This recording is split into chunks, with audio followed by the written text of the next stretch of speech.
রাসূলের দরবার থেকে সবক না নিয়ে আমি যাব না, আপনি আমার হাতটাকে একটু ছেড়ে দেন।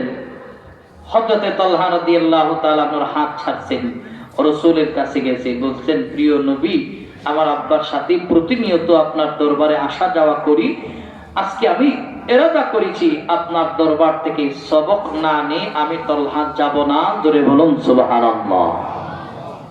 আল্লাহর নবী বললেন, তালহা তুমি ছোট মানুষ, আরো কিছুদিন আসা যাওয়া করো। হযরতে তালহা বললেন, না, আজকে আমার এই সবক দেওয়া লাগবে। আল্লাহর নবী তার ভালোবাসা পরীক্ষা করার জন্য নবীর ব্যবহারের তলোয়ারটা দেওয়ার পর আল্লাহর নবী তালহার হাতে তলোয়ার উঠায় দিয়ে বললেন, এই তালহা, যাও এই তরবারি নিয়ে যাও, আমি রাসূলের দরবারে তোমার বাবা হযরতে বরার গর্দানটা নিয়ে আসো। মুসলমান বন্ধু আমার, হযরতে তালহার হাতে রাসূল তরবারি উঠায় দিয়েছেন। আল্লাহর নবীর এই কথা শুনে হযরতে তালহা তরবারি নিয়ে দৌড়াই বাবার কাছে গিয়া তরবারি বাবার গর্দান বরাবর ধরলো। আল্লাহর নবী তালহার হাতে তলোয়ার দিয়া নবীও মজলিসে বসা থাকেন না, আল্লাহর নবীও তালহার পিছু পিছু গেছে। আল্লাহর নবী হযরতে তালহারে ডেকে বললেন, তালহা, তরবারি নিচে নামাও, আমি রাসূল তো বাবা সন্তানের মধ্যে ঝগড়া ফাসাদ লাগানোর জন্য দুনিয়ার মধ্যে আগমন করি নাই। আমি নবী শুধু দেখতে চেয়েছিলাম তোমার অন্তরে আমি নবীর কতটুকু মহব্বত আর ভালোবাসা। আজকে আমি রাসূল দেখেছি তোমার অন্তরে আমি নবীর ভালোবাসা 100 থেকে 100। অতএব তরবারি নিচে নামাও। আমার রাসূল দুইটা হাত বাড়ায় দিয়েছে, রে তালহা, আসো আমার বুকে আসো। আল্লাহর নবীর বুকে হযরতে তালহা নিল। আল্লাহর নবীর বুকে নিয়ে রাসূল আমার তালহারে চাপ দিয়ে ধরলো। মুসলমান বন্ধু আমার, আল্লাহর নবী বুকে নিয়ে তালহার জন্য দোয়া করছে আর সবক দিয়া হযরতে বরার হাতে তুলে দিয়েছে। বলেছেন, বরা, এই সাহাবী আমার ছোট্ট সাহাবী তালহারে তোমার হাতে তুলে দিলাম, তারে দেখে শুনে রাখবা। এই আমার ছোট খুদে সাহাবী তুমি আদর যত্ন করবা, সাবধান, তারে তুমি কোনোদিন কষ্ট দিও না। মুসলমান বন্ধু আমার, বাবার সাথে সন্তান বাড়ির দিকে রওনা হয়ে গেল। খেয়াল করে আল্লাহর নবীর মহব্বত কত ছিল, ভালোবাসা কত ছিল। নবীর কাছে কিছুদিন পর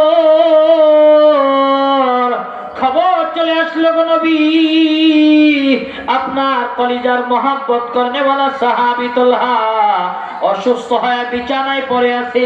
আল্লাহর নবী এই কথা শোনার পর সাহাবীদের কাফেলা নিয়ে নবী আমার তালহার বাড়িতে রওনা হলো। মুসলমান বন্ধু আমার,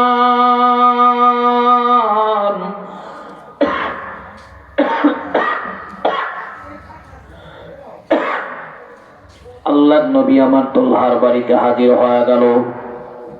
রাসূল আমার তালহারে দেখলেন। তালহা আল্লাহর নবীকে দেখার পর আল্লাহর নবীকে দেখার পর তালহা বিছানা থেকে পিঠটা একটু উঠাতে চেয়েছিলেন, কিন্তু উঠাতে পারতেছিলেন না, এতটাই অসুস্থ নবীর সাহাবী। মুসলমান বন্ধু আমার, নবী সাহাবী তালহারে দেখে রাসূল দোয়া করেছেন। আমার নবী দোয়া কইরা তালহার বাড়ি থেকে চলে আসতেছিলেন। এমন সময় হযরতে তালহার বাবা বরারে বলেছেন, এই বরা, আমার এই সাহাবী তালহা যদি সুস্থ হয় এই খবর আমার দিবা, আর যদি তার অসুস্থতা বেড়ে যায় এই খবর আমার দিবা।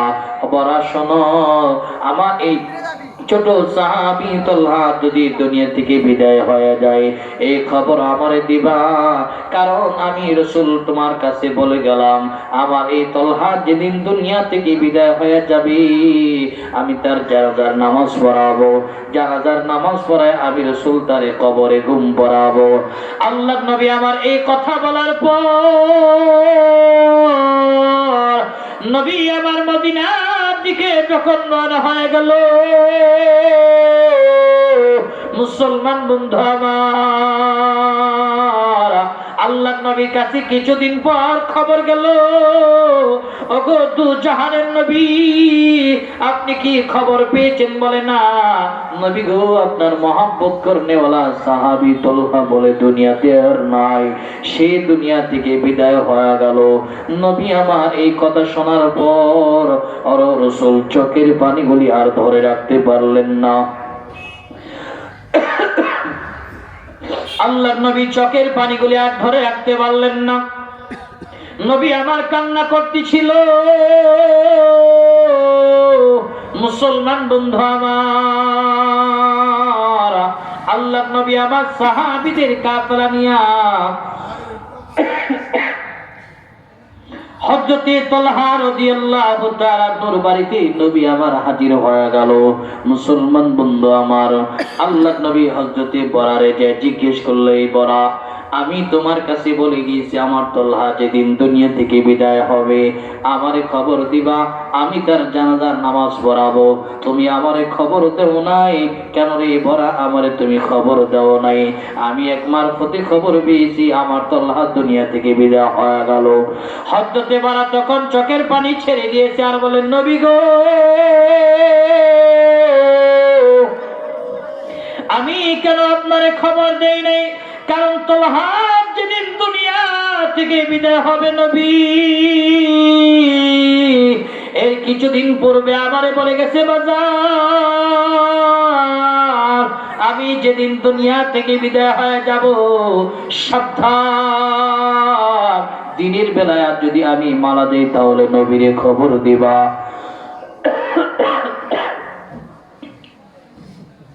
আর যদি রাতের বেলায় মারা যায় নবীরে খবর দিও না। মুসলমান বন্ধু আমার, খেয়াল করলেন আল্লাহ নবী বলেন, কেন রে বরা? আল্লাহ রাসূল এই কথা বলার পর হযরতে বরা বলতেছেন, নবী গো, তালহা বলেছে বাজান, দিনের বেলা আমার রাসূল যখন আমার জানাজার নামাজ পড়াতে আসবে, বেঈমানরা আমার নবীরে কোনোদিন আক্রমণ করবে না, রাসূলরে পাথরের আঘাত করবে না।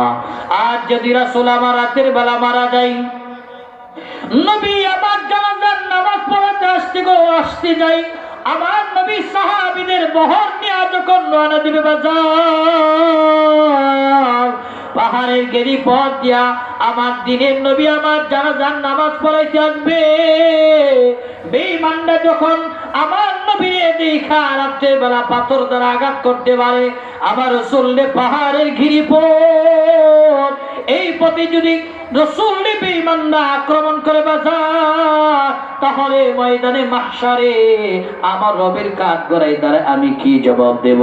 আমার রব যদি জিজ্ঞাসা করে, তালহা তোমার জানাজার নামাজ পড়াইতে আইসা দিনের নবী কষ্ট পেয়েছিল, আঘাতপ্রাপ্ত হয়েছিল, আমি আমার মালিকের দরবারে কি জবাব দেব? মুসলমান বন্ধু আমার, আল্লাহর নবী এই কথা শোনার পর চোখের পানিগুলি ছেড়ে দিয়েছে। রাসূল আবার বললেন, এরে বড় চলো,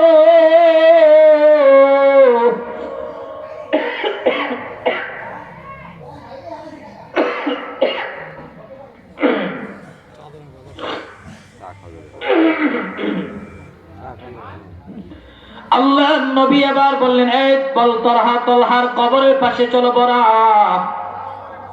আল্লাহর নবীরে নিয়ে আমার তালহার কবরের পাশে দাঁড়ালো।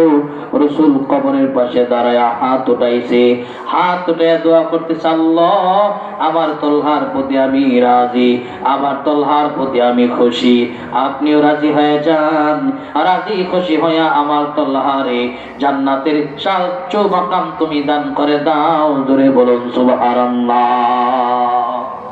রাসূল তার জন্য দোয়া করেছে, আল্লাহ জান্নাতের সর্বোচ্চ মাকাম আমার তালহারে দিয়ে দাও। কারণ রাসূলের সাহাবীদের অন্তরে ছিল রাসূলের মহব্বত, আর রাসূলের অন্তরে ছিল সাহাবীদের মহব্বত। এই কারণে আল্লাহ রাসূল বলেছে, সাহাবীরা দুনিয়া থেকে জান্নাতের টিকিট এমনি পায় নাই, কারণ তাদের অন্তরে ছিল নবীর মহব্বত 100 থেকে 100। এই কারণে তারা দুনিয়া থেকে জান্নাতের সুসংবাদ পেয়েছে। ধরে বলুন সুবহানাল্লাহ। সম্মানিত সুধী, আমরা যদি রাসূলের সাথে জান্নাতে যেতে চাই তাহলে আমাদের কি করণীয়? সেটা হলো ব্যক্তি জীবনে রাসূলের সুন্নাত ফলো করতে হবে, সামাজিক জীবনে রাসূলকে সুন্নাত ফলো করতে হবে, রাষ্ট্রীয় জীবনে রাসূলের সুন্নাতকে ফলো করতে হবে।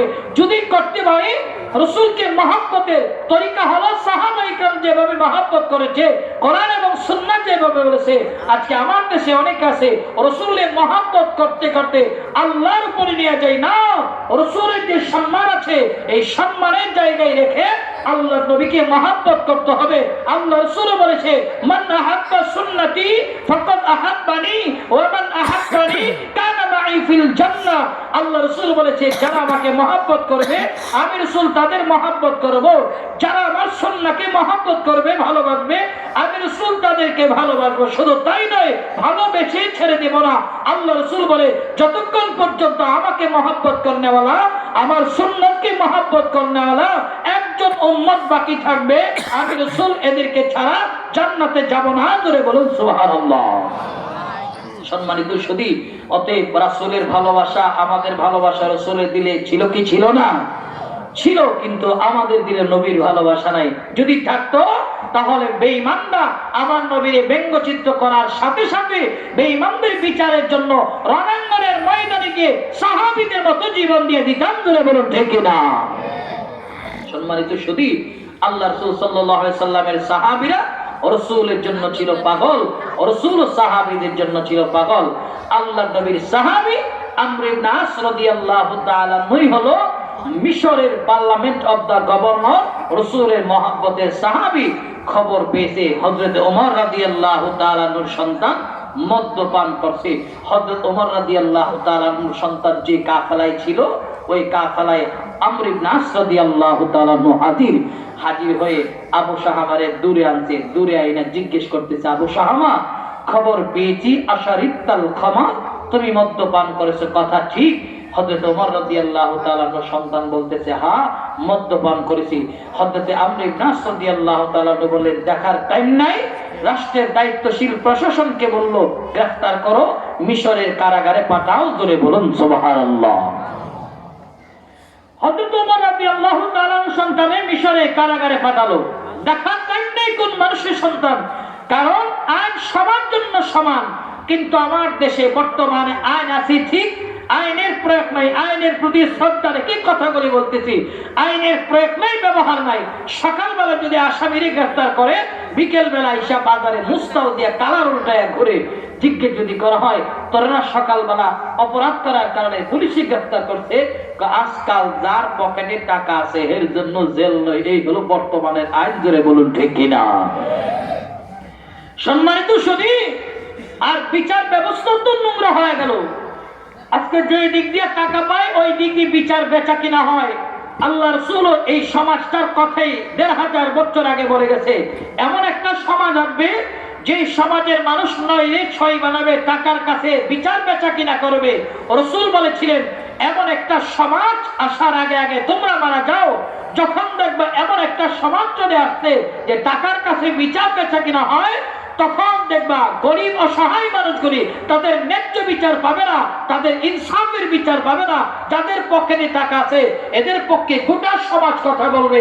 বর্তমানে যেন আল্লাহ রাসূলের বলার যে সমাজটার কথা বলেছিল, সেই সমাজটাই বর্তমানে প্রবহমান। ধরে বলুন ঠিক না? আজকে তো ৯ রে ৬ বানাইতেছি, যারা বিচার ব্যবস্থা পরিচালনা করি ৯ রে ৬ বানাইতেছি, দুনিয়াতে ৯ রে ৬ বানায়া চলতেছি। ময়দানে মাহশারে কিন্তু এর জন্য মহান রব্বুল ইজ্জাতের পার্লামেন্টে দাঁড়িয়ে পুঙ্খানুপুঙ্খানুভাবে এর জন্য জবাবদিহিতা করা লাগবে। জোরে বলুন ঠিক কিনা? বুঝাবার জন্য একটা ওয়াকিয়া বললে কথাটা যেখানে বদ্ধমূল হবে। আজকে যে ৯ রে ৬ আমরা বানাইতেছি, সম্মানিত সুধী, এক এলাকায় ২ ভাই। কয় ভাই? কথা বলে কয় ভাই? ২ ভাই। ২ ভাই আব্বাজান পৃথিবী থেকে বিদায় হয়ে গেল। আব্বাজান পৃথিবী থেকে বিদায় হওয়ার পর পিতৃ সম্পত্তি এদের কাছে রেখে গেছে মূল্যবান ১২% জায়গা এশিয়ান হাই রোডের পাশে। ২ ভাইয়ের কোনো মিরাস মানেওয়ালা ভাইও নাই, বোনও নাই।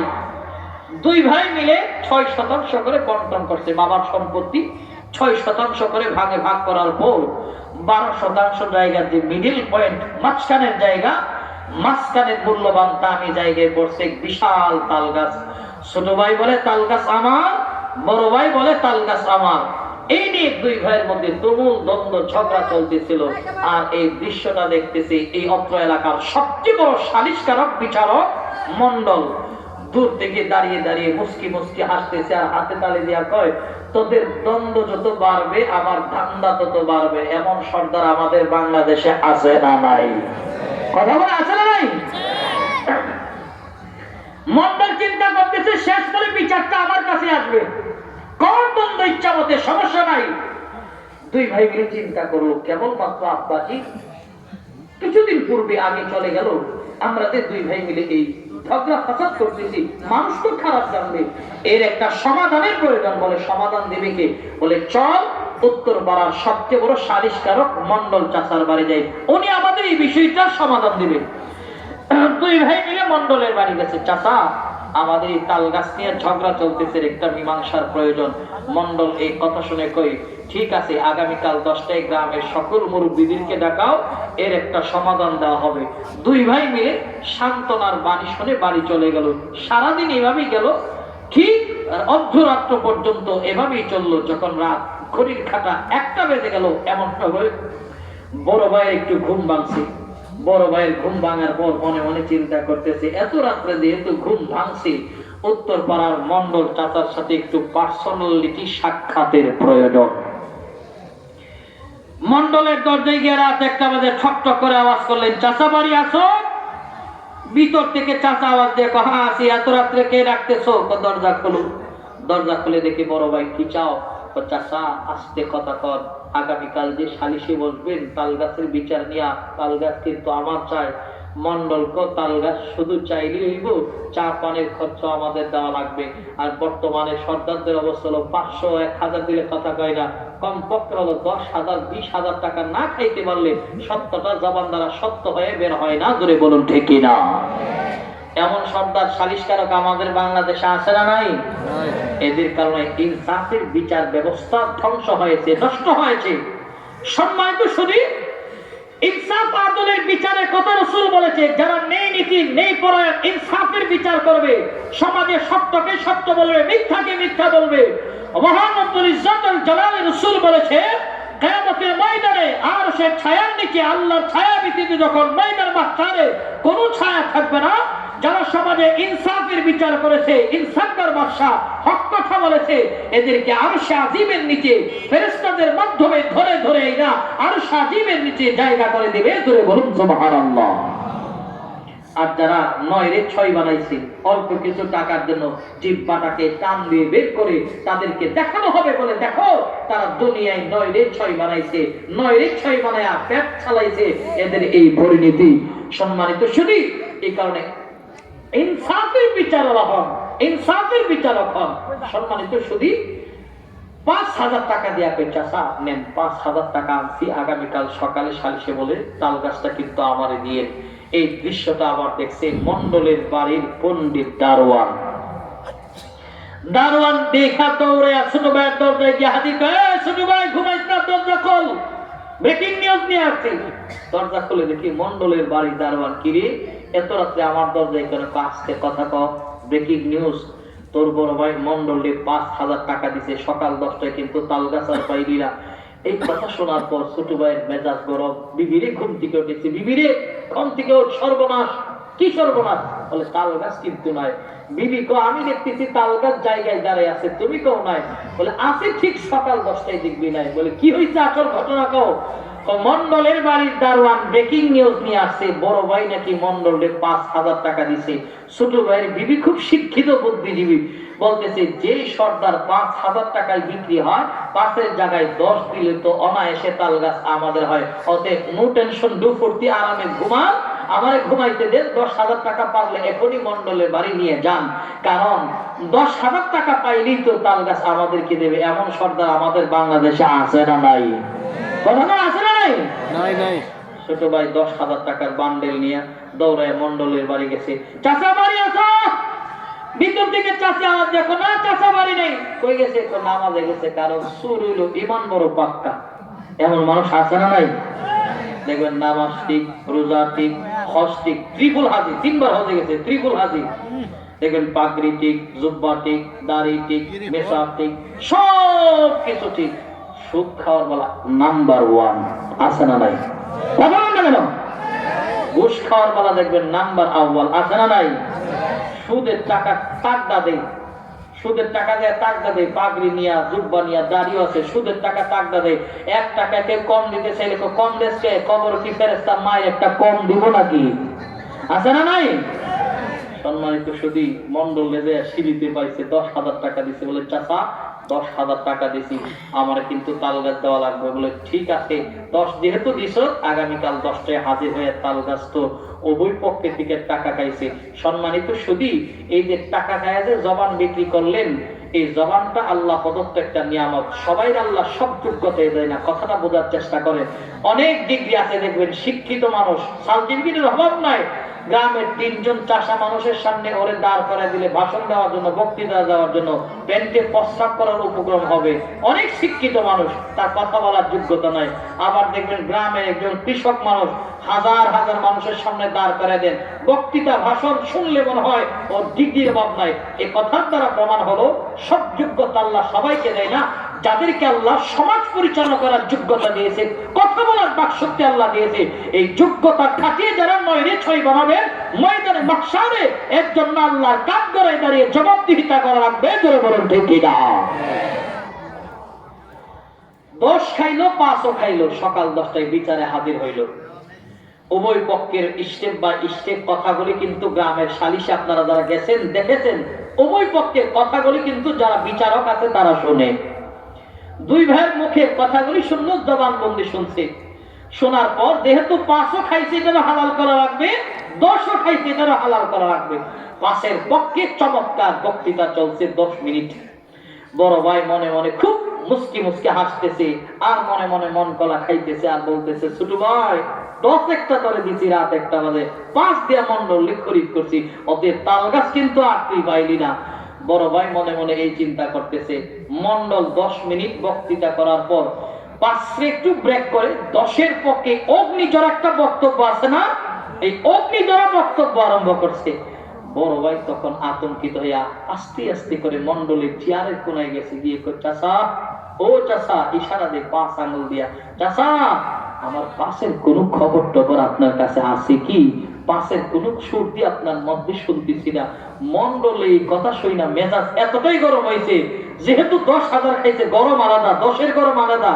দাঁড়ায়া অগ্নিশর্মা হয়ে কয়, আরে বেকু তো কি করবো তোর 5-এ?